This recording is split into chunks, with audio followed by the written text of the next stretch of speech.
আসসালামু আলাইকুম। সবাই কেমন আছেন? আশা করি সবাই ভালো আছেন। আমি তো খুব খারাপ অবস্থায়।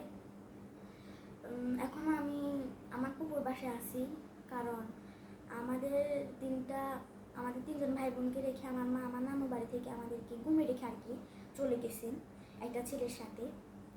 তো আমার বাবাও দেশের বাইরে থাকে, অনেকগুলো টাকা নিয়ে গেছে। আমার বাবা তো অসুস্থ হয়নিও, তো ওনার এই কথাটা শুনে একদম পাগলের মতো হয়ে গেছে আর কি। ওখানে আমার চাচু আছে, আমার চাচু দেখতেছে আর কি আমার আব্বুকে। তো আমরা তিনজন ভাই বোন আর কি। আমার বোনও অনেক দুঃখে আছে, ও তো বুঝতেছে না, ছোট মানুষ, ওর হচ্ছে 4 বছর। আর আমার আমার বড় ভাই, ওর হচ্ছে 14 বছর। তো আমাদের অনেক কষ্ট লাগতেছে আর কি, আপনাদের সাথে তাই শেয়ার করতেছি। আমার ছোট বোনটাকে রেখে কীভাবে যে চলে গেল, ওনার মতো কোনো মা যেন আর কারো না হয়। উনি মা নাম একটা ডাইনি।